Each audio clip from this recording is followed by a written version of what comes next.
धृतराष्ट्र ने कहा, संजय, कुरुक्षेत्र की पवित्र भूमि पर युद्ध की तैयारी के लिए सभी एकत्र हुए हैं। मेरे और पांडु के पुत्रों ने वहां क्या किया? संजय ने उत्तर दिया, हे राजन, पांडवों की सेना के युद्ध विधान को देखकर राजा दुर्योधन अपने गुरु द्रोणाचार्य के पास गए और उन्होंने इस प्रकार कहा।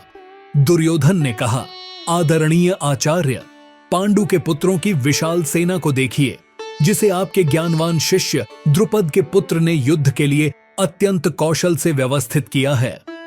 इस सेना में भीम और अर्जुन जैसे महान योद्धाओं के समकक्ष युद्ध में निपुण महारथी युयुधान, विराट और द्रुपद के समान कई वीर धनुर्धर हैं। इनके साथ धृष्टकेतु, चेकितान, काशी के पराक्रमी राजा कांशीराज, पुरुजित, कुंतीभोज और शैव्य जैसे शक्तिशाली सेना नायक भी हैं। इस दल में युद्धमन्यु, शूरवीर, उत्तमौजा, सुभद्रा और द्रौपदी के पुत्र जैसे असाधारण योद्धा भी हैं, जो सभी निश्चित रूप से महान युद्ध कला के स्वामी हैं। हे ब्राह्मण देव, हमारे पक्ष के उन सेनापतियों के बारे में भी सुनिए जो सेना का संचालन करने में अत्यधिक कुशल हैं। अब मैं उनका परिचय आपके सामने प्रस्तुत करता हूं। इस सेना में आपके समान महान योद्धा भीष्म, कर्ण, कृपाचार्य, अश्वत्थामा, विकर्ण और सोमदत्त के पुत्र भूरिश्रवा जैसे अनेक पराक्रमी योद्धा हैं, जो युद्धों में हमेशा विजयी रहे हैं। यहाँ हमारे पक्ष में और भी कई महान योद्धा हैं, जो मेरे लिए अपने प्राणों की आहुति देने के लिए तैयार हैं। वे युद्ध कला में पूरी तरह दक्ष हैं और विभिन्न प्रकार के अस्त्र शस्त्रों से सुसज्जित हैं। हमारी शक्ति असीमित है और हम सब महान सेना नायक भीष्म पितामह के नेतृत्व में पूरी तरह से संरक्षित हैं, जबकि पांडवों की सेना की शक्ति भीम द्वारा भली भांति रक्षित होने के पश्चात भी सीमित है। इसलिए मैं कौरव सेना के सभी रणबांकुरों से निवेदन करता हूं कि वे अपने अपने मोर्चों पर अडिग रहते हुए भीष्म पितामह की संपूर्ण सहायता करें।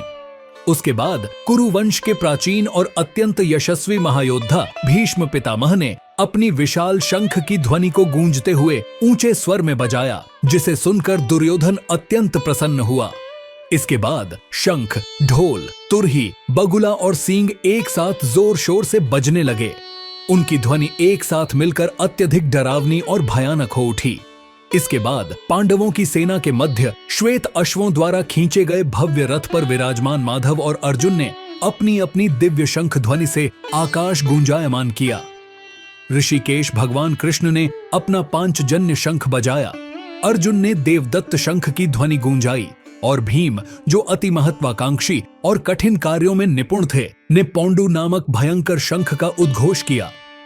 हे पृथ्वी के स्वामी राजन, राजा युधिष्ठिर ने अपना अनंत विजय शंख बजाया, जबकि नकुल और सहदेव ने क्रमशः सुघोष और मणिपुष्पक शंख की ध्वनि फैलाए। काशीराज, जो श्रेष्ठ धनुर्धर थे, शिखंडी, महान योद्धा धृष्टद्युम्न, विराट, अपराजेय सात्यकी, द्रुपद, द्रौपदी के 5 पुत्र और सुभद्रा के महान बलशाली पुत्र वीर अभिमन्यु इत्यादि सभी ने अपने अपने विशिष्ट शंख बजाए। हे धृतराष्ट्र, इन शंखों की गूंज ने आकाश और पृथ्वी के बीच ऐसी ध्वनि उत्पन्न की जो आपके पुत्रों के दिलों को बुरी तरह से चीर गई। उस समय हनुमान के प्रतीक से सुशोभित ध्वजा वाले रथ पर सवार पांडु पुत्र अर्जुन ने अपना धनुष उठाया और बाण चलाने के लिए तैयार हो गए। हे राजन, जब अर्जुन ने अपने विरोधियों को युद्ध रेखा में खड़ा देखा तो उसने श्री कृष्ण से यह वचन कहा। अर्जुन ने कहा, हे अच्युत, कृपया मेरा रथ दोनों सेनाओं के बीच में खड़ा करें, ताकि मैं उन योद्धाओं को देख सकूं जो इस महान युद्ध में मेरे साथ लड़ा चाहते हैं। मैं उन योद्धाओं को देखना चाहता हूं जो यहाँ धृतराष्ट्र के अविनाशी पुत्रों को संतुष्ट करने के उद्देश्य से युद्ध में भाग लेने के लिए एकत्रित हुए हैं। संजय ने कहा, हे भरतवंशी धृतराष्ट्र, जब अर्जुन, जो निद्रा पर विजय प्राप्त कर चुका था, इस प्रकार शब्दों का उच्चारण करता है, तब भगवान श्री कृष्ण ने उस अद्भुत रथ को दोनों सेनाओं के मध्य ले जाकर स्थापित कर दिया। भीष्म, द्रोण और अन्य सभी राजाओं के सम्मुख भगवान श्री कृष्ण ने पार्थ से कहा, हे पार्थ, यहाँ उपस्थित समस्त कुरुओं को देखो। अर्जुन ने वहां दोनों सेनाओं के बीच खड़े अपने पिता जैसे चाचा, ताऊ, पितामह, गुरु, मामा, भाई, चचेरे भाई, पुत्र, भतीजे, मित्र, ससुर और शुभचिंतकों को देखा। जब कुंती पुत्र अर्जुन ने अपने रिश्तेदारों को वहां खड़ा देखा तो उसका हृदय गहरी करुणा से अभिभूत हो गया और अत्यधिक शोक के साथ उसने यह वचन कहे। अर्जुन ने कहा, हे कृष्ण, यहाँ अपने ही परिवार के सदस्यों को युद्ध के लिए एक दूसरे से भिड़ते हुए देख मेरे शरीर में कंपन हो रहा है और मेरा मुंह सूखने लगा है। मेरा सारा शरीर कांप रहा है, मेरे शरीर के रोए खड़े हो रहे हैं, मेरा धनुष गांडीव मेरे हाथ से सरक रहा है और मेरी पूरी त्वचा में जलन हो रही है। मेरा मन उलझ रहा है और मुझे घबराहट हो रही है। अब मैं यहाँ और अधिक खड़ा रहने में समर्थ नहीं हूँ। केशी राक्षस को मारने वाले हे केशव, मुझे केवल अमंगल के लक्षण दिखाई दे रहे हैं। युद्ध में अपने वंश के बंधु बांधवों का वध करने में मुझे कोई अच्छाई नहीं दिखाई देती है और उन्हें मारकर मैं कैसे सुख पा सकता हूँ। हे कृष्ण, मुझे कोई विजय, राज्य या उससे मिलने वाला सुख नहीं चाहिए। ऐसे राज्य और सुख का क्या उपयोग जब वे लोग जिनके लिए हम ये सब चाहते हैं इसी रणभूमि में हमारे सामने खड़े हैं। हे मधुसूदन, जब आचार्यगण, पितृगण, पुत्र, पितामह, मामा, पौत्र, ससुर, भांजे, साले और अन्य संबंधी अपने प्राण और धन का दांव लगाकर यहाँ उपस्थित हुए हैं, यद्यपि वे मुझ पर आक्रमण भी करते हैं, तथापि मैं इनका वध क्यों करूं?